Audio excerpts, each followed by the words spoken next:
Thank you all so much for joining us today for Culture.20 Digital Summit on the Future of Art, presented to you proudly by Creative Armenia and AGBU. Creative Armenia is an arts foundation for the Armenian people that discovers, develops, and champions filmmakers and musicians and writers and artists who are doing visionary work to the benefit of Armenian culture. And AGBU, of course, is the world's largest nonprofit Armenian organization on a humanitarian and educational and cultural mission.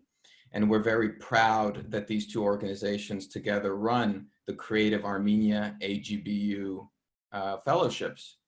And we're even more proud that today we get to introduce you to the 2020 Creative Armenia-AGBU Fellows. These are creative minds across the world who are doing incredible and innovative work and pushing the boundaries of our cultural future. The fact that you are here already suggests that you are sensitive to the idea that culture is the great invisible battleground. The character of a nation, the quality of a nation, and the recognition of a nation in the eyes of a world comes directly from the music and the film and the literature and the art that the creative engine of that nation produces. And so discussions like these aren't just nice, they're absolutely necessary. And we're so thrilled to be able to invite you to join this discussion today.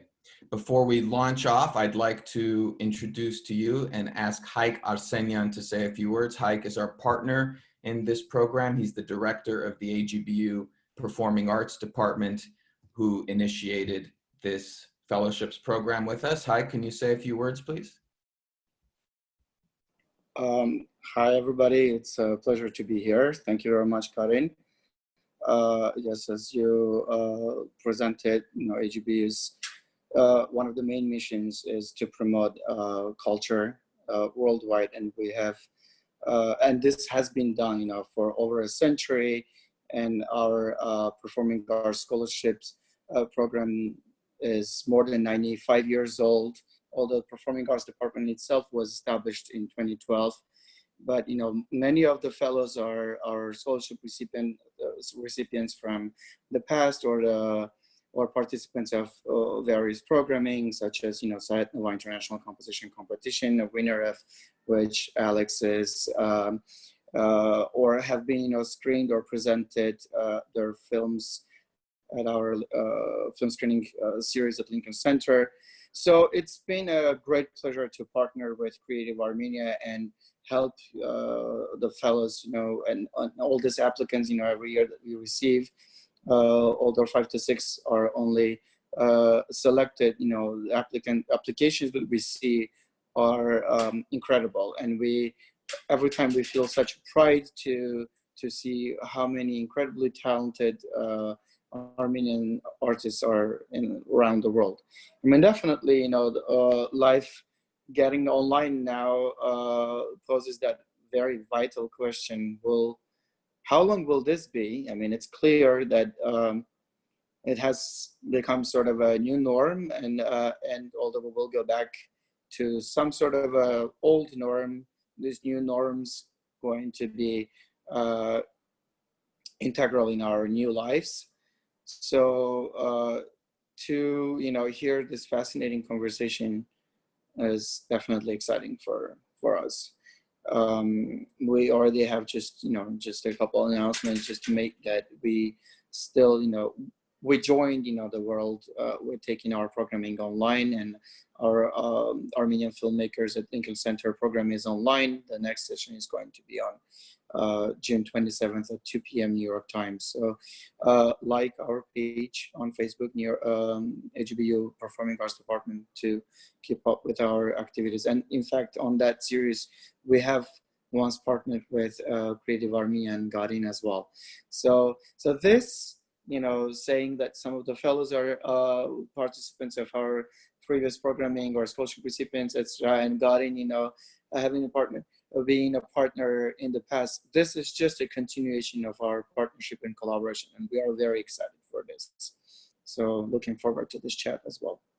Thank you so much, Hayek. Hayek himself is a musician. I'm a filmmaker, and the people involved in these organizations are artists themselves. I think this is very important, that we've made a major cultural commitment, not only in our personal lives, but through these organizations, to take part in the discovery and development of real talent. I mean, as Armenians, we talk about, you know, we love Serj Tankian or we love Ato Migoyan, and, you know, what are we doing to discover the next generation of Ato Migoyans or Serj Tankians, the next generation of people who will define what it means to be an Armenian? Well, the answer is, one of the answers is the Creative Armenia-AGBU Fellowship, and the people you will see and meet today on this call are very much the rising generation of Armenian cultural leaders.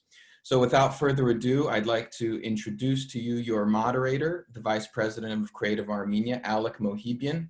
Alec and I were the two only Armenians in an American public school in the 7th grade many years ago. So naturally we became close friends and close collaborators. We've made several films together, including 1915 and the upcoming film, I Am Not Alone. Alec is a writer and, as you will soon see, a performer. And I'd like to ask Alec to take it from here and begin the discussions of Culture.20. Thank you, Garin. Welcome to all of our panelists and to all of our guests from all over the world, Tennessee to Zimbabwe. Hi, Zimbabwe. Somebody just checked in from the Pentagon and Beijing. So we've got a really nice, you know, a really nice summit here in the unfortunately over digital age. We've just entered summer and we haven't had much of a spring. So I hope that we can kind of brighten up everybody's minds by talking to some of our brilliant panelists and getting into their thoughts about how things might be changing. We're going to start by, I'm just going to pose one question to each panelist. I'll introduce them as we kind of go along. And in the meantime, we're going to shoot a few poll questions to the audience, and we'll discuss the poll results after all the panelists have spoken. And after that, we'll get into a Q&A session. So feel free to type your questions throughout the conversation in the Q&A thing. And if it's a good question, I will try to ask it later. And I think that covers our structure for the most part. So are we gonna shoot up poll number 1 right now? There we go. That's poll question number 1. Launch your answer, and we will you know, discuss the results later on in the show. Our first panelist is a fellow by the name of Armen Bazaryan. And Armen, as I will inform you shortly, is a Toronto-based singer, songwriter, composer, and multi-instrumentalist. In 2015, he was selected as one of 3 composers in residence for the Canadian Film Centre's Slate Music Residency, chaired by Oscar-winning composer Michael Dana. An alumnus of the Toronto Children's Chorus, Bazaryan studied piano at the Royal Conservatory of Music before turning his attention to pop songcraft. Bazaryan has been composing for film and TV, including the Emmy-nominated show Miss Persona, and he is on the verge of releasing a debut album. So Armen, hello. Hello there. Nice intro. I have a question for you. Sure. What's the sound of the future? Well, I mean, in the context of AI, that's what I wanted to kind of focus on, how AI, artificial intelligence, is going to be used to generate music. and what that music is or can be and what that music can't be, in my opinion. So there are already a few companies that are utilizing AI to generate music. And the way that this works is that you would feed an AI system a bunch of examples, and the palette is pretty infinite. You can give it a bunch of content to analyze. And so through its algorithms and through mathematical equations, this AI system kind of analyzes all the different components within the music. So that can be the instrumentation, the timbre of the instruments, the tempo, the harmony, the melody. And so then you can give this AI system an instruction. So I'd like you to generate a indie rock song that's exciting and anthemic at 100 BPM. So then what it does is it goes through all of the data that it's collected about music, and then it draws from music libraries, which is something that composers like myself use. These are libraries that are utilizing virtual instruments to create music. So when I don't have access to an orchestra, I would use a virtual orchestra to create that music. So then it kind of pairs those two things and generates a piece of music.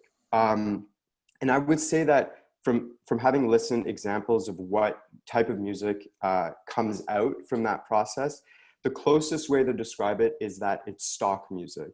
And for those who don't know, stock music is a common form of music. It's kind of a subset of music that is utilized by advertisers, by directors. And so typically stock music, there are a bunch of websites that provide stock music. These are stock music libraries. And this is music generated by humans. So for someone like myself who works in composition for advertising, let's say, I pitch a lot of music, and often that music doesn't get picked for the final spot. So then I'm sitting on a portfolio or a catalog of music that then I can sell to a stock music library. So I sell the rights away of that music to a stock music library. I lose control of that music. And so then directors and advertisers can then go onto those stock music libraries and search for a specific style of music and find the music that they're looking for. So I think that AI specifically will probably get really, really good at generating music that resembles stock music.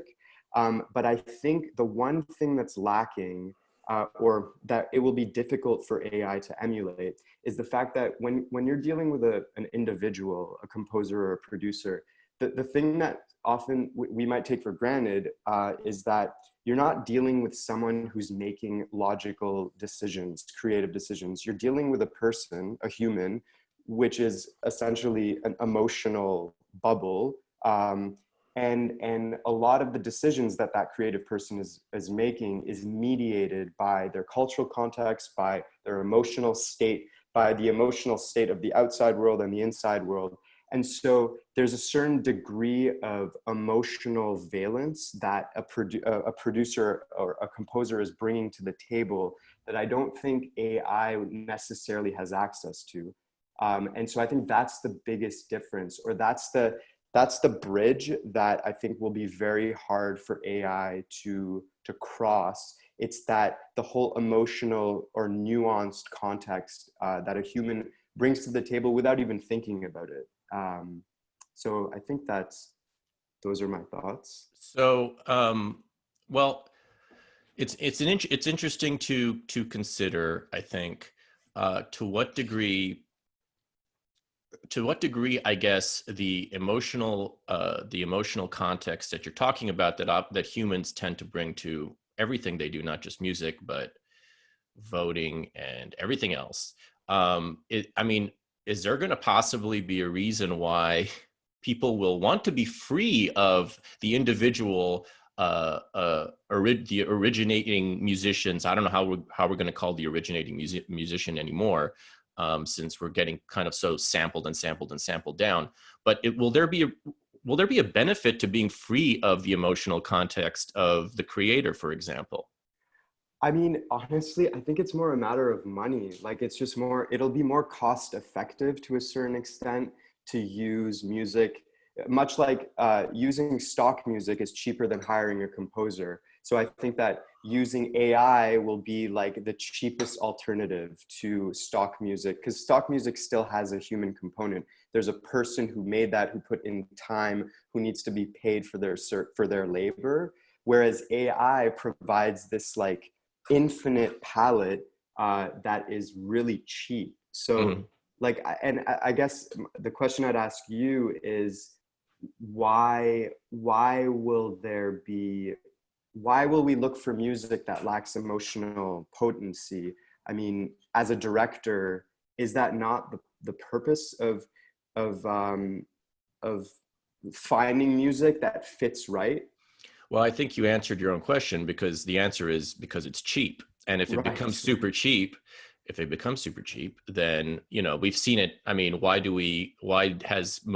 most filmmakers given up on actual film and have gone digital? Because it's cheap, it's convenient. And I guess I would assume that I channeled the hive mind's overall concern that as something becomes super, super cheap and convenient, even if it lacks a few points of quality and maybe a lot of points of quality, it's going to start to be so often used that it might become a luxury to hire a normal, or, you know, I mean, just at least for certain contexts of music. So I guess that would be the concern. Are you concerned that might happen?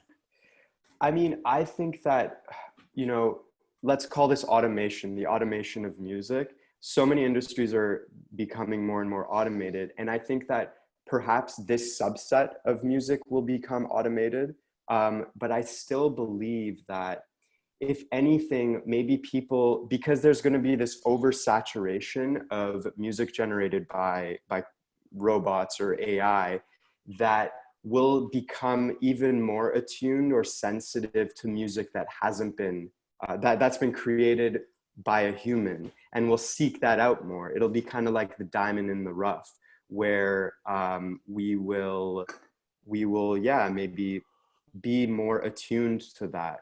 It's kind of in the way that we care more about an endangered species. Yeah, exactly. Or a species when it's endangered. Yeah. Well, I think that's a good segue into the dodo bird. The dodo bird. That's our next topic of our next conversation. So yeah, I'm sure there's a question has been posed, that I will bring up later.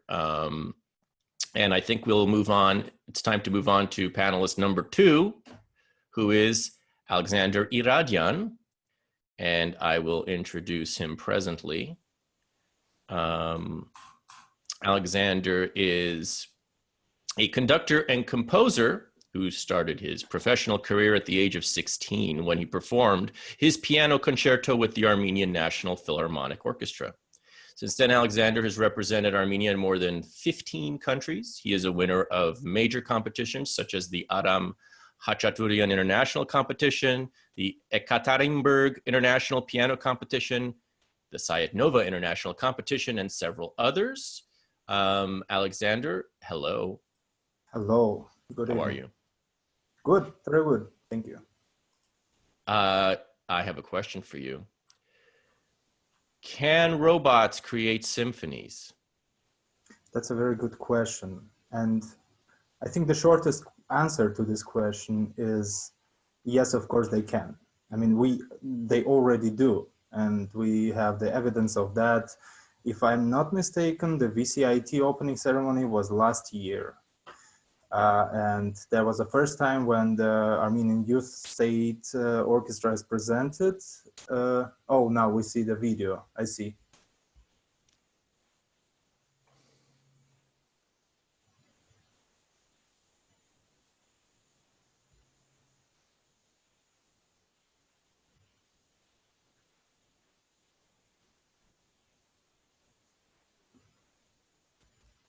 And we're back on you, Alexander. Exactly. Explain what we just saw. What was that? I don't know. I didn't turn it on. Well, anyway, but as you were saying, the capability of the fact that these things are already happening.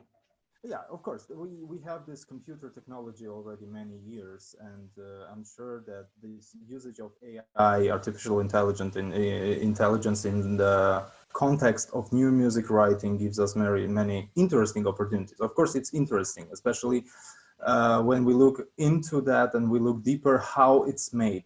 But I would give you a little bit another angle from another point of view to this question, because I want to refer to the word not robots, but can. This possibility to write something. Clearly behind this AI writing composer, there is a programmer who is writing the algorithm, who is giving those assignments to the computer to do that. And I was thinking, what if in some kind of future, I don't know when, my printer, for example, will start printing huge pages of something, and it will tell me that, you know what, I'm fed up of printing your stuff. I want to be an artist, and I can to be an artist. So basically what I'm talking about is intention. When the machines become self-aware, and this is a very interesting topic from many point of view. Yeah, when machines become self-aware, we don't know how they are going to behave. And maybe one day my printer will start being an artist and not being a printer. And or my washing machine can start being a musician. So basically those decisions will be made based on the conscious decision of a machine, not because we are giving the assignment to the computer. And I think a very good example of this of decision making and this self-awareness is, I think everybody have seen the Wall-E cartoon, where this little robot that is built just to collect garbage,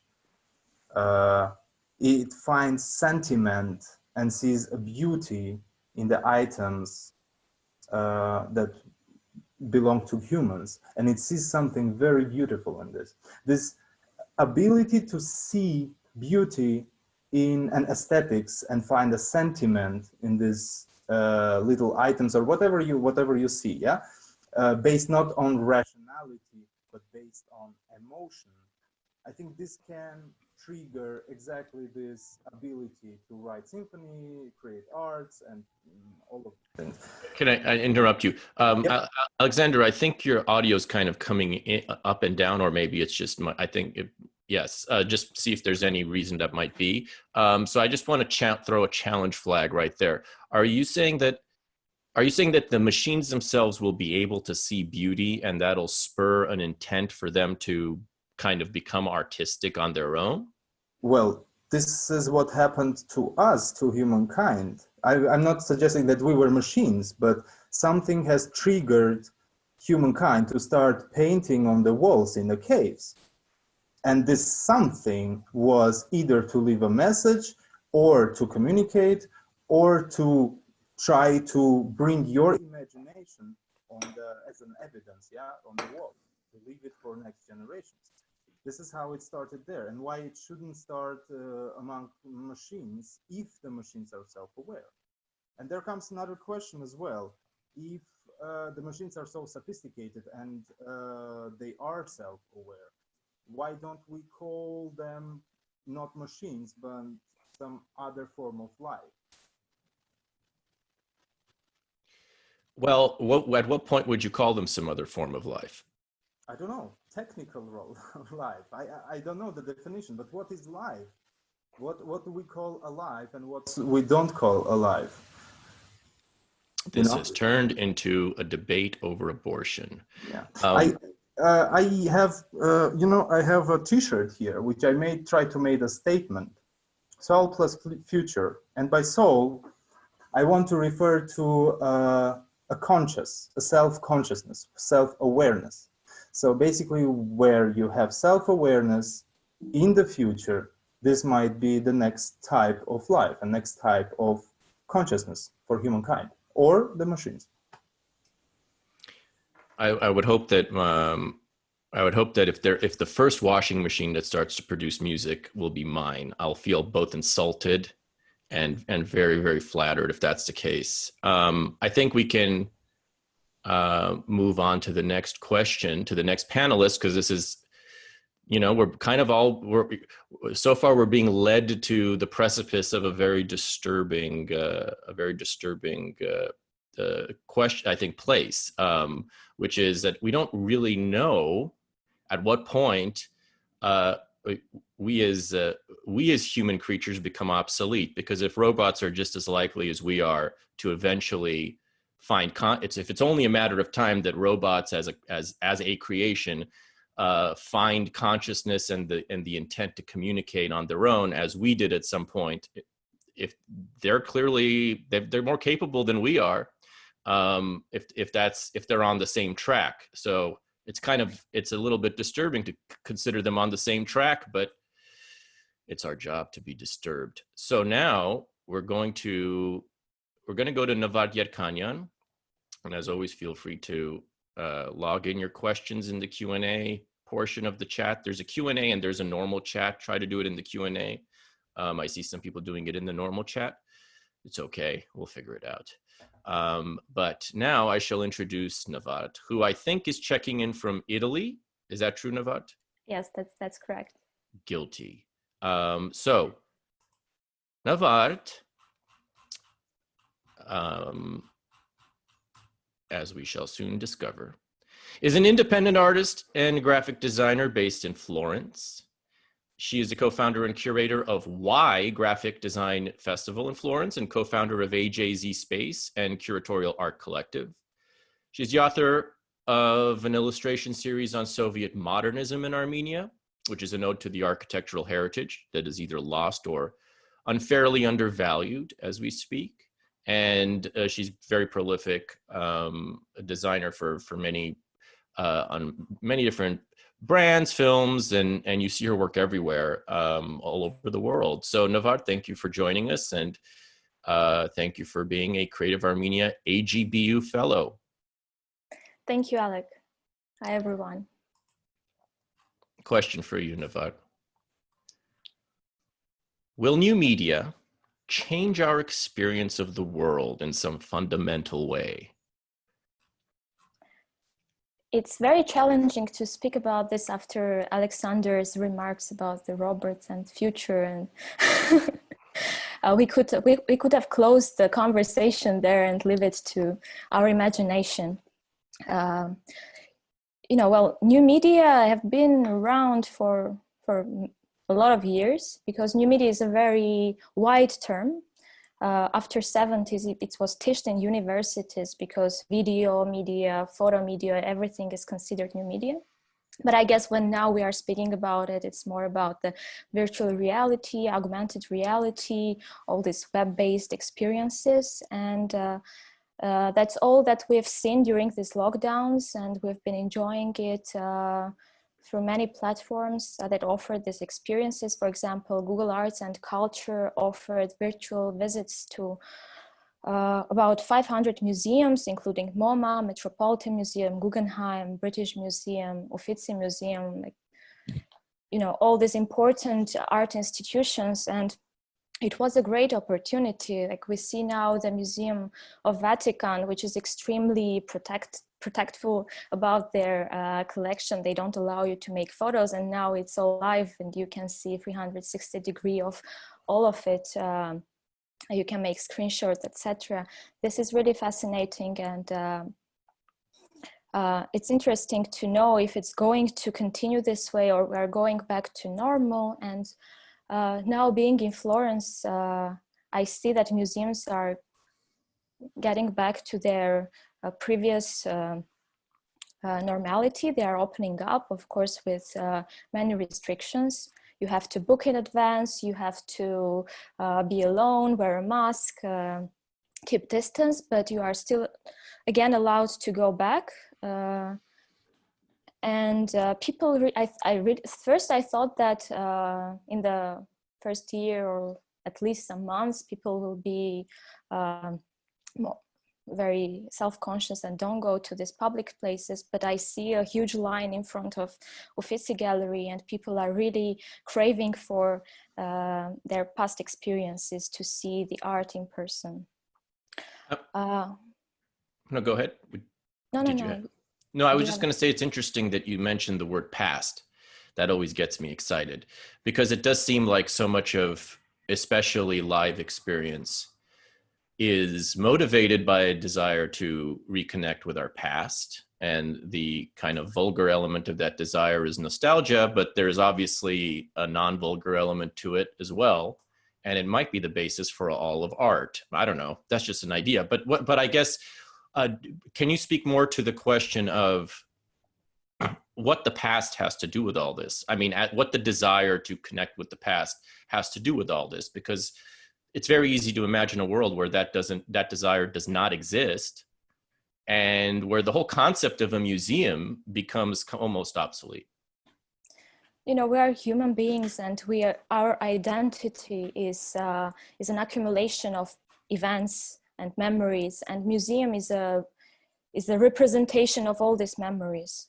That's what connects us to all the history, all the past that we and our ancestors have been through. And yes, of course, this futuristic, desire to look into the future is very present right now, but we cannot look into the future without understanding our past. And I thought a lot about during these days about a similar situation that we live right now. And being in Italy, of course, the first thing that comes to your mind is the plague. And what came after the plague was the High Renaissance and this rebirth of the art that defined the history. And now I'm looking forward to see the contemporary artists to be this new rebirth of to define this current situation. And many artists already talked about this, and with the new media. For example, there is this application called Acute Art. It's a virtual reality, and Marina Abramovic, Olaf Aureliusson, and many other artists, they've been part of this application, which is basically when you turn on your phone, even in your bedroom, you can look into these objects and sculptures and artworks with it. And it's a fascinating experience to stay in your own space and to experience this connection with the art. I think it's very poignant to consider that the Renaissance followed the plague. And I think one of the exciting things about this moment, as horrifying as everything continues to be at every level, is that there is like an opportunity for a complete reboot, which is basically what Renaissance, the robotic definition of a Renaissance is a reboot, I guess. And I'm curious, you mentioned that you wanted to discuss specifically certain events that are ideally supposed to present new works to the world for the first time. And these are festivals, basically festivals of all kinds. Their whole point is to bring attention to works that otherwise don't quite have a way of debuting. And it's a big question as to how festivals are going to adapt to the post-COVID world. Are they just going to go back to the way they were? They've all kind of gone virtual for the moment, if they haven't canceled. But the virtual festivals have been, in my experience, kind of, facsimiles of real life. They have none of the good things of a real festival, and they're just another Zoom call, basically, which we're all sick and tired of, except for this one, which is great. And so I'm curious how you might see the future of the festival as something other than this fate, not the version we've been experiencing the last few months, but also maybe not the version we've been experiencing the last 60, 70 years. Yeah, thanks for the question. As someone who is organizing and running a festival, I had this, confusion. Should we do something online? Should we be present online, or let's wait for a moment and see what's happening? And I've been following some festivals who really tried to do the online version. And I mean, It's interesting, it's good, it gives hope that life goes on, it's not all cancelled, it's not all rescheduled, but of course it's not the same. Of course there is all the good things about the live events are not there. It's more business. For example, I've been participating to the Bologna Children's Book Fair, which is one of the most vibrant events in Italy in spring. It was cancelled first, then they changed the date, and then they did the online version of it. The main aspect of it was the business, so buying and selling the copyright, but the networking, this energy, artistic energy was not present. It was like more scrolling the gallery, seeing illustrations, doing the Zoom calls. It was kind of boring. And the most biggest art events are cancelled, postponed till the next year, and nobody knows now how it's gonna be next year. It's really depends on the situation. We can only hope it's going to be the same or more or less the same, because otherwise we all are afraid of the unknown. Lord, may life continue to be more or less the same. Thank you, Navart. I will move on to the next panelist now, because I think that's a good place to skip off. And our next panelist is Vahagan Khachatrian. Vahagan, how are you doing? I'm going to introduce you in a second. As soon as I find your official papers. Is your mic working, Vahagan? Hello. Wonderful. Vahagan Khachatrian is a filmmaker based in Yerevan, Armenia. During the last 10 years, Vahagan was working as a programmer and the assistant to the director of the Golden Apricot Yerevan International Film Festival, otherwise known as GAIF. Between 2014 and 2016, he was part of the Doc Nomads program, which is very well named. He made documentaries in Portugal, Hungary, and Belgium.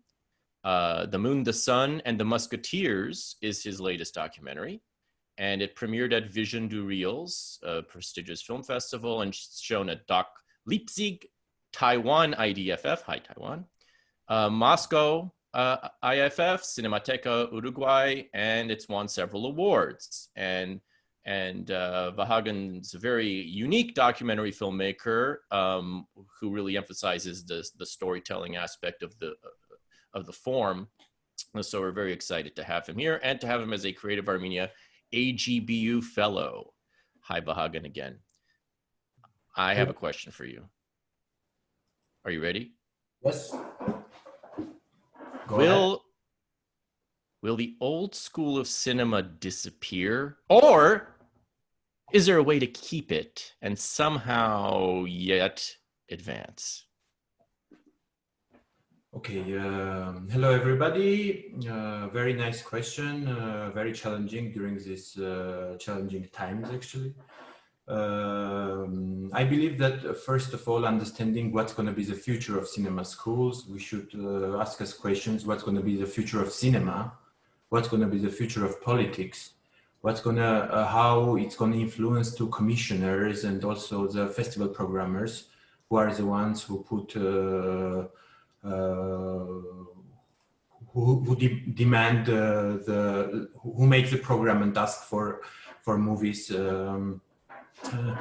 So basically, when we look around, like past 10, 15 years, we can see that not necessarily the best movies which are coming from like the Netflix or from like A-class film festivals such as Cannes, Berlin, or Sundance are not the ones made from film schools, but can be people coming from completely different backgrounds, such as philosophy, mathematics, or something else. I believe that the film schools, as they used to be in the end of last century, they kind of expired. And such as GIG, such as WIDA schools, such as some schools in France. But instead, we are having those kind of labs running by like big thinkers, such as Wim Wenders, used to be Kiarostami, and those people, they are gathering like different people from different background, and they are creating beautiful movies, which are the new voices of today's cinema, today's festivals or platforms, again, such as Mubi, Netflix. So I believe that traditional film schools more and more are becoming like technical schools. But telling all this, it's very dangerous because as we see, as today's panel is about robots, robots are, there is something dangerous and it disturbs me a lot because recently I heard and I read and a lot of friends, colleagues told me that there is a machine already who does editing and does an editing much better than an editor, average editor that you can hire in a different continent of the world than yours or even in yours. And I don't know when this happens, what's going to be the role of film schools, which are teaching now like techniques, editing, color correcting, and this is the biggest amount of your budget of the movie which you pay nowadays to finish your movie. Because like now we can do movies with iPhone, with different kind of tools, blah, blah. And a lot, like maybe 70% of our budget goes to post-production. And the question is like when the robot is gonna take over post-production, what's gonna be next? And kind of asking and answering to my question, I think that the future of the film schools is going to be what they can give an individual that it can compete with robot. And well, what do you think that? I mean, first of all, it's not hard to see the benefits of post-production being transferred to robots and pre-production and everything except the production, because it's a sort of, it's an expense. So if you were to imagine that you can shrink your post-production budget considerably, theoretically, it could open up the possibilities for more creative ambition. Is that not the case? I still believe that the movie is not just about the post-production, and post-production is just a result and helping tool to fix and sometimes to make it better, to make it more reachable to the audience, what you do. But it's more about your creative input, your vision, and your how you give your part of your soul to the viewer. Yes. How do you, no, I mean, I guess what I'm saying is if you, I mean, it used to be a requirement for probably every filmmaker to know how to operate one of these things and cut film, piece it together. But the actual artistic skill of editing, that hasn't changed. I mean, you still need to know how to edit a movie, and it's still part of the language you learn when you're learning about how to make a movie. So I guess the question is, to what degree, what are the, why don't you maybe give your sense of what the universal skills are of filmmaking that are kind of free of any technological innovation? I mean, ultimately, you have to be able to tell a story with images. Is that going to change? At what point, what is it that's never going to change, basically, if you want to be a filmmaker? I think the sense, vision, vulnerability, mistakes, those things are a robot cannot do. Robot cannot do a mistake. And I think a lot of beauty in cinema that we see, it comes through mistake. Not only in cinema, it's in music, in every kind of in any kind of form of art. And I think through this point, we will be more closer to viewers than any kind of robot. And I think that's makes me happy. I think that's a great sentiment. The idea that or not sentiment, but maybe it's an idea that our best creations are basically we are our most divine mistakes. That's an interesting idea to depart from. And I should mention here that Vahagan is also most recently the winner of the Creative Armenia Summit Zoom Backdrop Award. And it's not even close. So now we're going to go, before we introduce our final panelist, we're going to give you a poll. The poll question is, will the pandemic fundamentally change the way art is produced and consumed or experienced forever? Kindly record your thoughts, and we will consider them a little bit later after speaking to our final panelist. Thank you, Vahagan. Not our final panelist. We have two panelists remaining. And our next panelist is Zella Margosian. Hello, Zella. Zella is checking. You're checking in from down under Australia. Am I correct? Yeah, that's right. Well, we're so happy to have you, and I'm very pleased to introduce you in a second. Once I find your CIA approved. There we go. Zella Margosian is a composer and jazz pianist. Zella earned her master's degree in classical piano performance from the Yerevan Komitas State Conservatory, and she's also studied jazz performance at the Sydney Conservatorium of Music. She's actively performing with her band, the Zella Margosian Quintet, in the Sydney music scene, and what a scene it is. Her band has been featured in the International Women's Jazz Festival, and her debut album, Transition, has been critically acclaimed and nominated for an annual ARIA Award, or ARIA Award.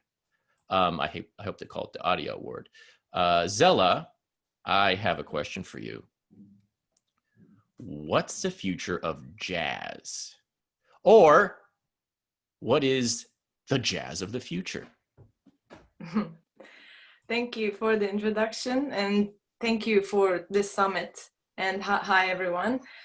I think when it comes to jazz, the answer to that question would differ a little bit, because jazz is mainly based on, obviously it has the improvisational element in the music. So for the future of jazz, especially after this COVID situation, I'm not going to say that jazz will suffer, but it will suffer in the sense that it is not pop music, or it's not hip hop or whatever that you can actually play and perform live online, because it really needs the physical interaction between the musicians. And it thrives on that live performance. So for the future, I'm not sure, for example, if jazz musicians in their own individual groups, in their own countries, if they still make recordings, would they be able to, if they're not going to be able to travel and go to festivals, and if the festivals are now, for example, from what I've heard in 2021, or even later on in this year, if these festivals are still occurring in Europe, for example, they will just hire the local bands to perform. So what is the opportunity for bands abroad or from overseas to display their music to a different kind of audience? Because when you're local and you're playing in your own country, the reception would be different, and the reception would be totally different to another audience. So that's one of the points that I was thinking of. And also one of the main things is just that although after this COVID pandemic, the music industries tried to monetize consumption and tried to create more platforms and initiatives to put music online to make it accessible to the audiences. I could see lots of collaborations. Musicians, artists are very, very creative and adaptive. But I couldn't see many collaborations done by jazz musicians, just because we need the audience and the audience needs us. So that energy that when we're talking about AI and like artificial intelligence or robots, that energy doesn't emanate from a robot.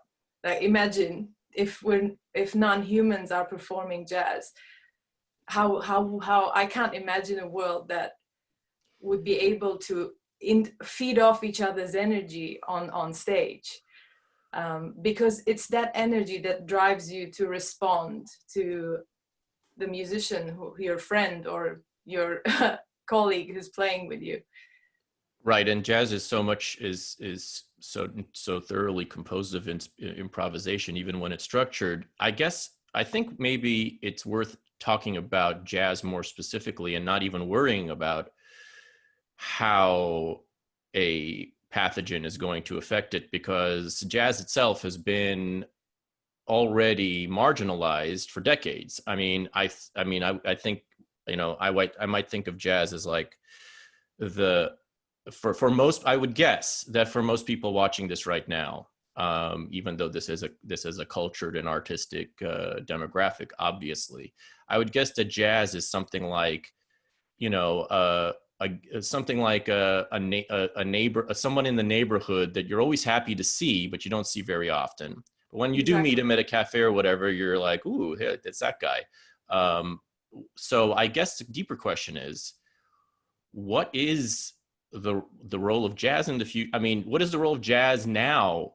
You know, I mean, it used to be, it's gone from a popular music to a niche music to a music that certain very specific people seek out, and almost everybody else kind of has, you know, and knows a little bit of in the background. So I'm curious, with you as a young performer and obviously an aficionado of the form, see as its ultimate destiny. Yeah, the thing is that when we say what is jazz and what it has become or gone through, I think it's such a diverse art form that it has absorbed a lot of influences from around the world. So that's why, I mean, when we're talking traditionally about jazz, or traditionalists would say jazz is American, but nowadays you see there's specific jazz that's played in Europe. There's a different approach to it. So that globalization and localization effect that jazz has, I think, in my opinion, that's one of the major points that keeps jazz evolving and staying alive. But you're right, on the other hand, that it has a small niche, it has a market. And I mean, sometimes when you think of it, imagine like a pop artist would make millions of money by just writing a song with 4 chords in it. But a jazz musician would put his heart and soul, or her heart or soul in it. And I don't know, as you said, in that, like in the community of, for example, in Sydney, I don't know how many % of the people would get access to that music because they might not be interested. But in order for it to stay alive, I think one of the points I mentioned is its flexibility to include other cultural influences, make it more, as we say, for example, Armenians, when we play jazz, we infuse folkloric motifs and elements in it. It's like ethnic jazz or fusion jazz. And also the other thing is, with the online platform accessibility and the streaming platforms, it would introduce a larger audience to an emerging artist, or, you know, jazz music, which people might have access to it and listen to it. Is it possible that jazz is a music that ultimately, and I think this might be the case for not only jazz, but for other musical genres, but it's a music that ultimately only has a chance to compete in the live space? Because if you're kind of, you know, if you look at music has gone increasingly electronic, and the benefit of, or the one defect of electronic is that the only benefit of doing it live is that it's you got better speakers, and there's a bunch of people, and you're possibly all on the same drug. But it's not, there's no real difference to a live electronic performance versus, but when an acoustic performance, it's a huge difference. So is there a sense that this is a music that may only be played in the caves of the future, so to speak? Yeah, I mean, I hope that it wouldn't be an extreme case where it would be like that, but I think, yes, basically jazz thrives only when humans play together and two human beings. It's the soul afterwards. So I can't believe that I mean, if you don't put your soul out through the music and through that moment of existence, that wouldn't be jazz anymore. You know, it's that element. I think that's a poignant place to pause this conversation and dance our way toward our final panelist, Tsolak, who will have to again correct me as I attempt to pronounce the first part of his name. Is it Melik Galstian? Did I say the Mulke. Mulke, so much better. Thank you. Tsolak Mulke Galstian, who I shall now introduce, is our final panelist and he's checking in from Yerevan, I think, right? Yep. Yerevan, land of dreams. Tsolak is the founder and artistic director of MIHR Theater. How do you pronounce Mihr. Of Mihr Yes. Theater, which is in Yerevan. He is also the open air and special events manager and curator of the Polish dance platform at the High Fest International Performing Arts Festival in Armenia. He has created contemporary dance, site-specific, emotional dance, inclusive meaning he's done dance programs for the disabled, which with the help of Creative Armenia in the past, action painting, open air performances, physical performance, and drama dance performances and other innovative projects. We're very happy to have Tsolak on here. He's a real force in Armenia. Tsolak, I have a question for you. Please. Will live theater survive in the digital age? I like the mood. The live theater will survive. Of course, everything will survive. I have this kind of, nice mood because we are like cool people are gathered, and I'm so happy that you organize this kind of event. It's too much Zoom in my 2 months, but nothing like this, because now we are just talking and sharing ideas, which I'm happy with that. Of course it is. Always this conversation, I think, exists from the beginning of the times. When something new is coming, always there is idea that something which is traditional will disappear. But as a creator, and when we, with my sister, create our company, Mihr Theater, one of the ideas which is inspired us a lot, that was using new ideas, new technologies. And I think the using of new technologies, giving new colors, and this is one thing which is happening. So classical performing way, when we see someone who is perform on the stage and we are live there feeling his emotions, it's absolutely brilliant. And as my colleagues saying, that's something which you feel the energy and can give back to the energy to audience. But in the same time, for example, now we are somehow in our boxes, in our caves, but we have opportunity to create some pieces and show them live, and people can watch them in their houses, which is great opportunity also to understand that live performance can go in different layers, in different places, but in the same time, it never destroy his uniqueness. So my general idea is that new technologies will bring some new ideas and they will bring some new colors.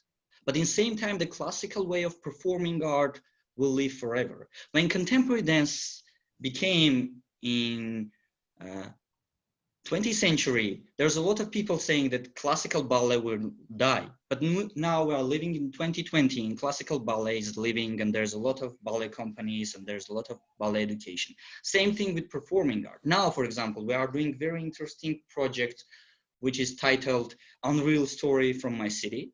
And it's a VR project, which is telling the real story of the buildings. And unfortunately, there's a story again in Yerevan when our ununderstandable government trying to destroy again one of the oldest buildings in Yerevan.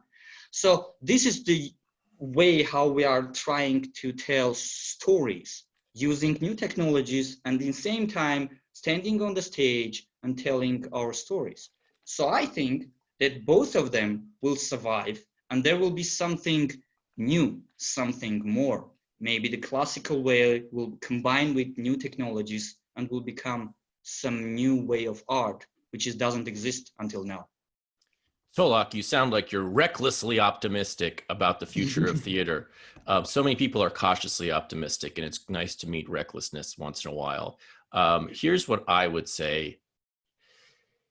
I hear a lot about new technologies and so forth, and we always, and everyone's tempted, I think, to experiment on the stage. There have been so many multimedia attempts at theater.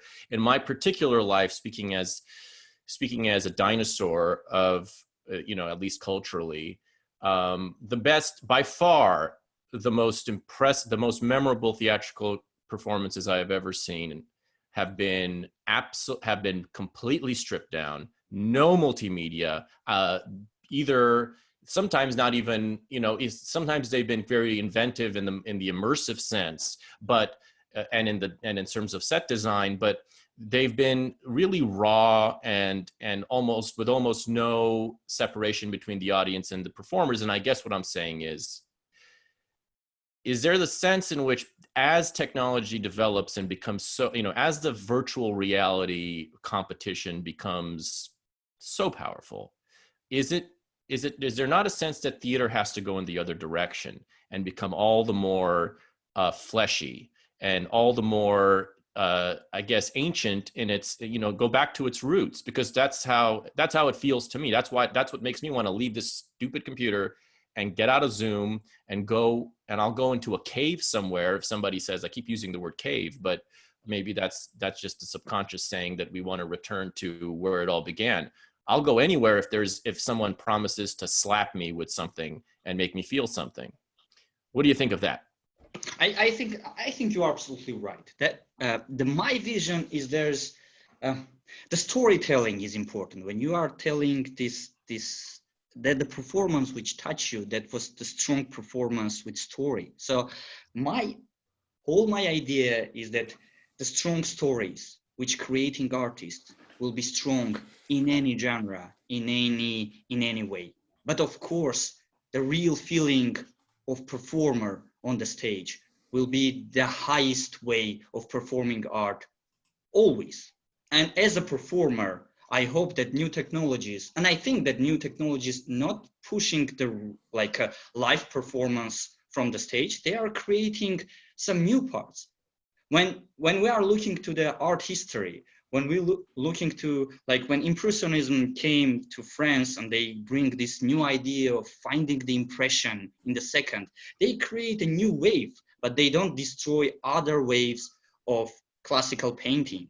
So same thing happening now. The performing art in the classical way, when we have a performer on the stage, of course will survive, but in the same time, there will be multi-VR, MR, I don't know, some new words, technology, things which you also can enjoy, and that also can be part of your artistic life as an audience. So this is the options, which is the future. We are already in the future, but in the same time, the classical performing way will survive definitely, because this interaction between two people, it is a brilliant thing, which as a performer you're feeling when you are on the stage, and as an audience you're feeling when you are in the seats. So my general idea is that we don't need to fear of new technologies. We need to understand them, trying to work with them, and of course using opportunity, always performing live. maybe the theater on demand, you know, like movies on demand and TV on demand is you just press a button and your favorite TV show or your movie plays. Maybe theater on demand will be you press a button and actors show up to your house. Yeah, and just And knocking the door. yeah, knock on the door, and then the drama is how you can get them to leave or invite them to dinner. That might be, just the opposite, the converse of something that's already happening. Thank you so much, Solak. We are going to, Solak was our final panelist, and we're going to now present the question we were just discussing for our final poll question to get the democratic answer, which isn't necessarily the correct answer because everyone knows by now that democracy doesn't work. What is the future of live theater? Will it only survive if it becomes multimedia? Is it safe? The more digital we get, the more we crave live experience, the Alec view. Or is it dead? And now, I think what we're going to do, if I'm not mistaken, is I'm going to remark about what a wonderful conversation this was. This was a wonderful conversation. We only had obviously about 5 to 7 minutes with each panelist, but I think they've all expressed kind of what they're working on, and kind of where their minds are at, and kind of what they're struggling with. I mean, even in optimistic tones, all artists are always and ever struggling to kind of find their groove and find their pattern up against which the world turns. So I hope that it's given an interesting glimpse into these 6 very different creators, and I hope it makes you, as a part of the Creative Armenia community, excited about what they might come up with next. I know we're excited, and all of them have projects in the works, and we're hoping to help bring some of those projects to life before too long, when life is legal again. And I enjoyed it, and I hope you did. And it's just a beginning. It's just, nobody ever learns anything from a panel, I've discovered. But what it should do is stimulate a few questions that you can take home with you, so to speak. So I was happy to have this conversation. We're going to, I think, announce. So if you have any questions, continue to write them in. We still have some time before we get to the Q&A, because we're going to put up all the poll results and provide more commentary on them. Our first poll was, do you think AI will eventually be able to write good music? And most people think yes, but only at a mediocre level. And some people think never, not even close. Bach was a robot. That is actually true. And there's one person who does believe that robots will create better music than humans. And one person is not afraid to possibly face the grim, horrible truth. I think that person might be a robot themselves, though. No, we don't have any way of verifying that. We don't have any way, but we do. There are some suspicious questions in the Q&A that make me think that possibly, there are people trying to trying to destabilize our community, who are part of this, and that's just part, the risk of doing business. So that is the first poll question. Our second poll was, will the pandemic fundamentally change the way art is produced and consumed forever? And most people are taking the very practical view that it probably will, but let's just pretend it won't for a while. Some people are very optimistic and don't think it will at all, or they just think that life is, we've already established what we're going to do, and there's really nowhere else to go from here. We're at the end of our ropes as a human civilization. And 4 people say absolutely it will. And our final poll question, what is the future of live theater? Everyone thinks it's safe. Everyone is a friendly umpire to the home team and thinks they're safe. Nobody thinks it's dead. Solak, you live to see another day.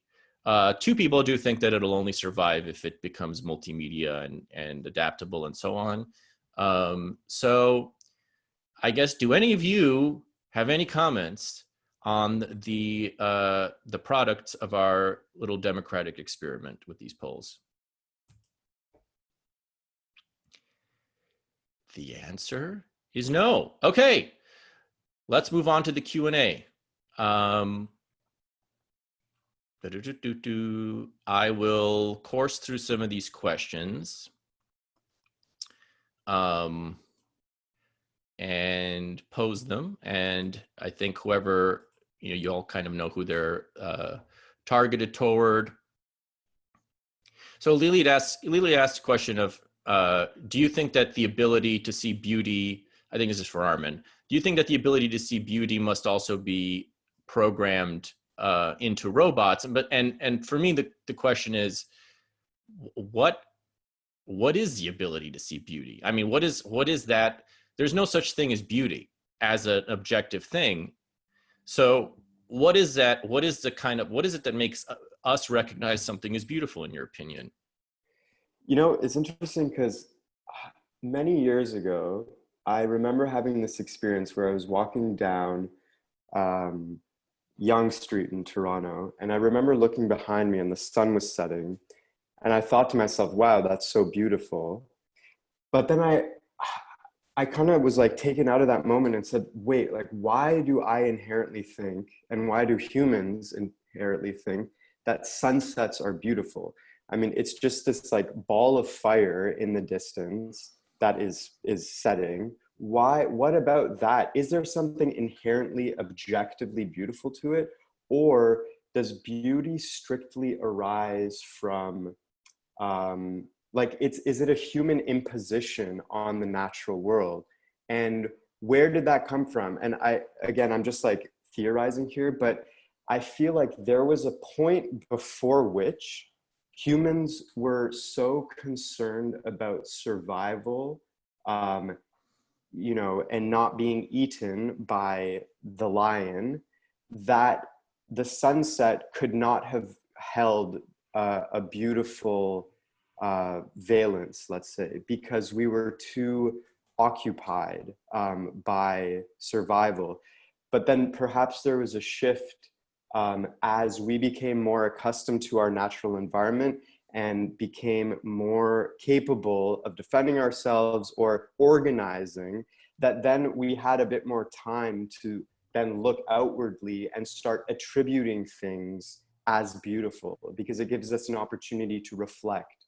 And so I don't know, that doesn't answer the question in the context of AI specifically, but yeah, like I think Alex was mentioning this, like we can't forget that AI is not, as of yet, like an independent, self-aware entity. It's something that's being fed by us. So to this point, I think we're still a ways away for AI to develop its own understanding of beauty. And for a while, it will likely just be a reflection of what we find beautiful, if that makes sense. Well, I wonder if I have a hypothesis that it was triggered when you said the sunset, which is maybe that all beauty is a rationalization of death, or a consolation for death, or an escape from death, because in a sense, the sunset is like the death of the day. Yeah. And it feels like when you're in survival mode, all you're thinking about is life and how to live. And when you have a chance to contemplate death, that's kind of the only way to contemplate it sanely, is to kind of convert it is to find beauty in it, I guess. That would be my hypothesis, which nobody is obligated to accept. Let's move on to the next question. Let's see. Okay. An anonymous attendee asks, but what is consciousness? I think our overlords in Beijing are kind of losing their subtlety with that one. Let's see. Let's talk for the composing crowd. For Alexander, let's say, what are the emotional, David Norian asks, what are the emotional and thus more human elements that composers tap into that AI cannot? like we talked about this a little bit, but more specifically, I guess, what do you think, what would you identify as something, in my opinion, death? I don't think that robots are aware of death because they don't die. We die. So what would you think that, more specifically, is an answer to that question? My question is, are we talking about the emotional state, emotional difference between the machine and the human being? The exact definition of emotional state, or how can it be translated or transmitted to the machine? Well, let's say what can you foresee as an emotion that a machine might possess, or that at least that we would recognize what would be the imitation of an emotion that might arise organically in a machine? Well, I am not a professional programmer. I cannot tell you how do they do this with the machines, but we have to define the emotion on the first place. What is the emotion? Why am I feeling this or that? And I don't know. I mean, we have to define first emotion, then we have to teach the machine the emotion. And the machine needs to understand what is the emotion. And thus, we, again, coming back to, for example of WALL-E is a great example for me, because this movie shows you exactly the machine that has an emotion, that has an attitude towards, I don't know, towards anything that surrounds it. Every item there creates an emotion for this machine. And for example, with the question about the beauty, I would add again the same thing, that the machine needs to understand what the beauty is. And for example, we humans have so many definitions of beauty, or so many personal things that are beautiful for ourselves and not that beautiful for the others. And that's a very interesting thing, because we are irrational. That's one of the main keys, because we think not rationally, and we are dealing with rational machines, that 1 + 1 = 2. It's the rule for them, but not usually for us. And on that note, I want to ask a question for Navat. There's a question that's very practical, but I think useful, and we didn't quite get into it. And the question is, as a curator, how do you think the curation process is going to change as a result of all this, and as a result of not only the pandemic, but I guess the increasing digitization of everything? Any thoughts on that?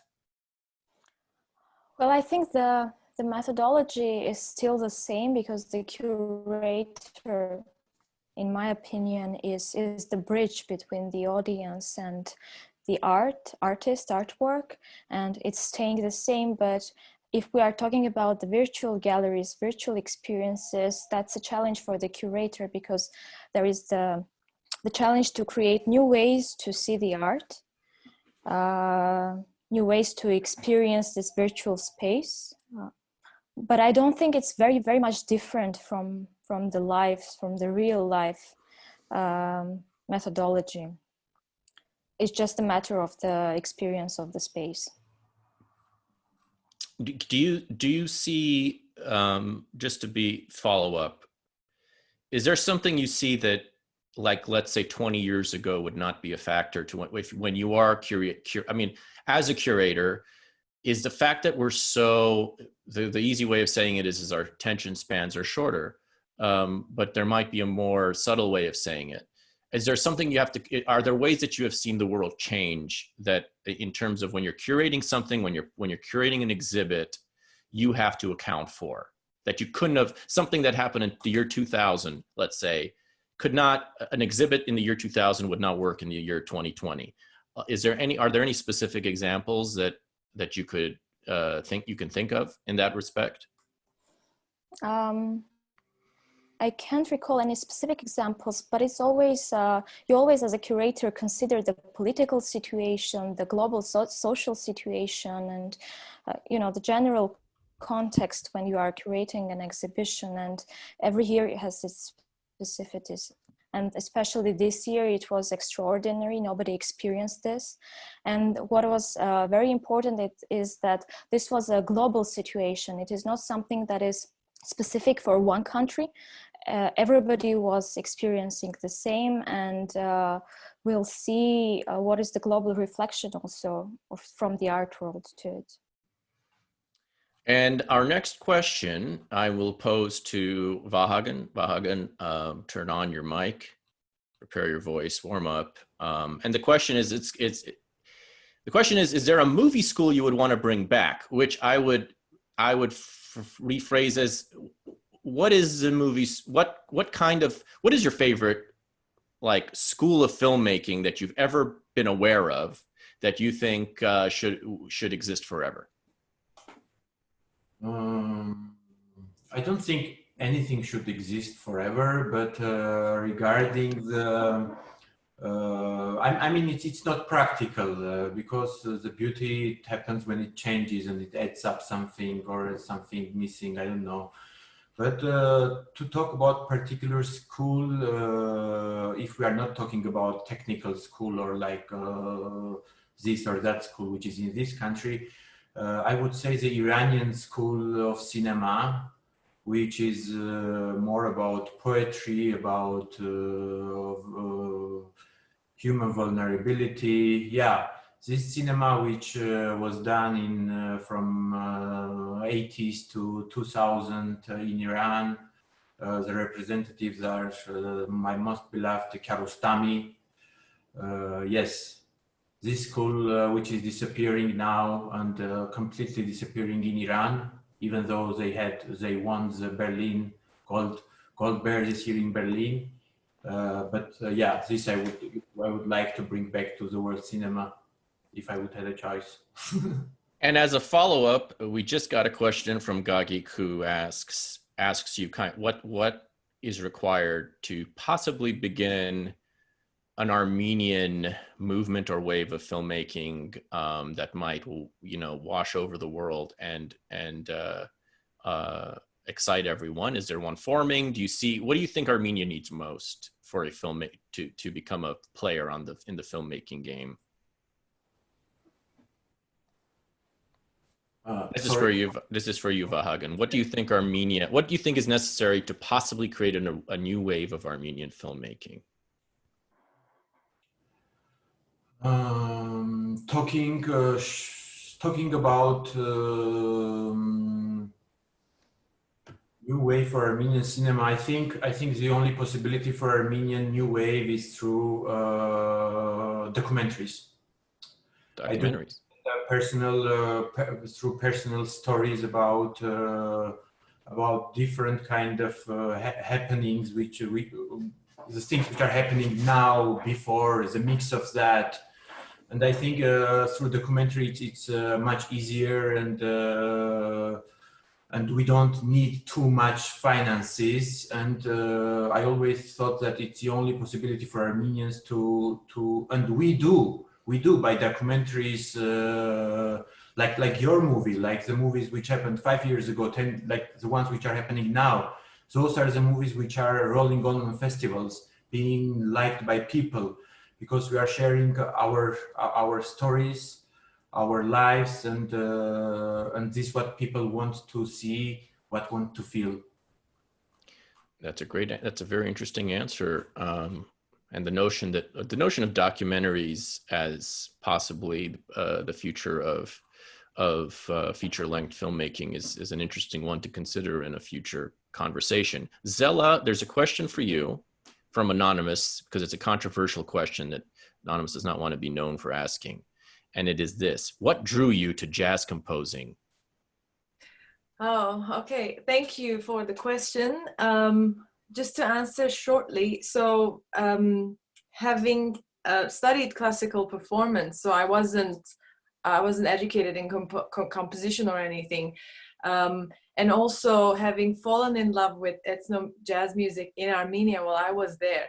So when I moved to Australia, I felt this huge gap in myself that I wanted to express myself artistically, but deep within, I knew that classical performance wasn't my life. and I didn't want to commit to that sort of lifestyle. And when I decided to study jazz harmony and delve into that world, I thought the best way to represent myself, because I still don't consider myself a jazz musician as a standard jazz musician, because although I am learning and playing the jazz standards and everything, but the amount of experience you should have to be considered a jazz musician is big. So I decided to write my own music, and it just happened spontaneously actually in uni. So I started writing and presented my compositions to the audiences, and I received positive feedback. So that's what prompted me forward. So I think it was the best way to express myself. What's the first jazz piece that connected with you just as a person? Like the first, if that you can remember, like what is the first time you went, oh, that's the kind of thing I want to, that's the kind of. Most definitely in Armenia, because when I lived in Armenia and when I studied there, it was when the whole revival thing was happening with Arto Tunçboyajian, the Armenian Navy Band, Vahagan and the Cats. So all these young musicians were emerging, and these really cool bands were playing, and I didn't miss any shows. I think I used to go to all of them. And I remember first time when I saw Armenian Navy Band, my jaw dropped the whole night. I was just listening to them. I said, this is the kind of music that's speaking to me. And so what I'm doing now, because jazz allows me to express myself and I feel comfortable in that zone, it just allows me to be comfortable composing and not judging myself too much, although I do. But it just helps me as an outlet to bring forward my emotions and ideas. Shout out to the Armenian Navy Band. So thank you, Zella. Our final question I'm going to pose to Tsolak, who, there's a question here that I will kind of put in my own words, which is, how, in your experience, how have actors who've done purely digital performances live, I'm assuming you've been involved in something like that, mm-hmm. with no audience response. What are some mm-hmm. interesting things that have resulted from that? Because that's so freaky in a way for a live actor who's used to doing something and expecting an audience response. What are some of the challenges that arise when I say actor, I mean it could be any kind of performer?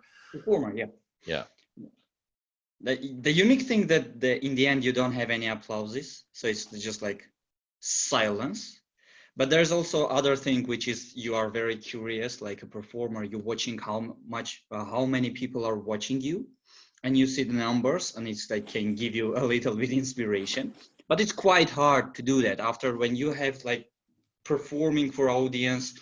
After that, switching to this digital way, it's really hard to do that. But also it's also have other thing, which is also very cool, because all online streaming are recording. So some people who missed the live performance, they can watch it later, which is giving also one very interesting thing, that a lot of much more people can watch you, which is also a very interesting thing. So there's a lot multiply things happening in the same time, and the feelings are absolutely different. You have this kind of emptiness after the performing, and in the same time inspiration that your performance are not finished. There are people who will watch them tomorrow and day after tomorrow, which is in the way are quite cool thing as well.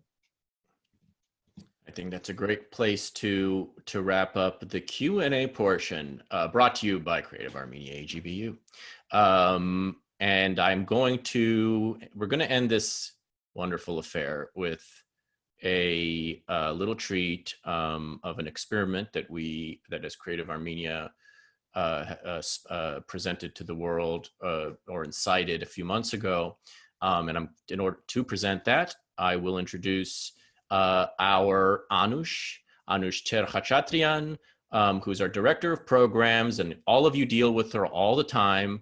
She is the motor. She is the whatever that, if there were an AI version that's always present everywhere in the world, representing Creative Armenia and soothing the concerns of its many artistic partners and helping them in many different ways, and strategizing and everything else. It is Anush. So Anush, you have become visible now, and please tell us what we're in store for next.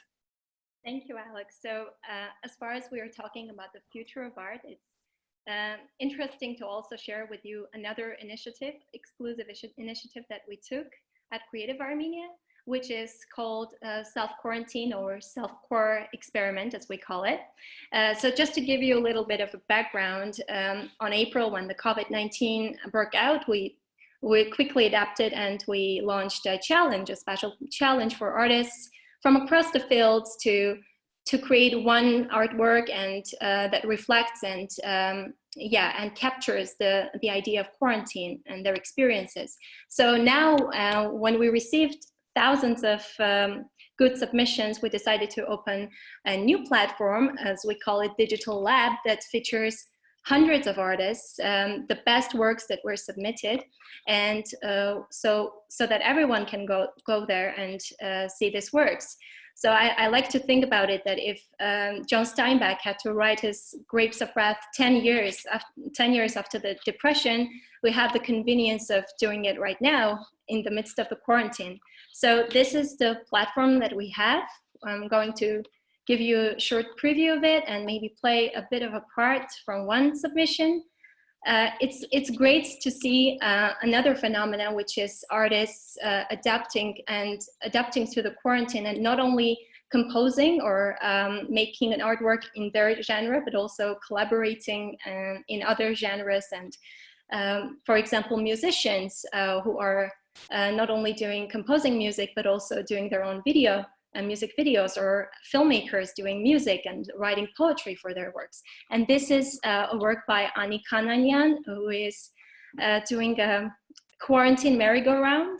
It feels like she is precisely capturing what it feels like to be in a cabin fever. So yeah, this is our platform. It's a short preview for you, and we will soon launch it publicly, so you can go there and poke further and see which works you like best. Yes, so having said that, I'm going to refer back to Alec. Thank you, Anush. We're very excited about, there's so many great submissions, and it was hard to narrow them down to what the winners are going to be, but we're so excited that we'll be able to present a lot of them on that self-core experiment website. And all across genres. It was really impressive, and it shows, I think, the promise of this particular pandemic in terms of a renewed creative inspiration and possibly discipline. This was a great discussion. I want to thank all of our panelists. Once again, I will read their names. And kind of file them in your head if you're meeting them for the first time. Navart Yerkanyan in Florence, Italy. Zella Margosian in Sydney, Australia. Armen Bazarian somewhere in Canada. Solak Mulke. Solak Mulke. Solak Mulke Galstian in Yerevan of the Maher Theater. Vahagan Khachatrian of Yerevan and the rest of the world at all times. You'll probably run into him at an airport somewhere soon.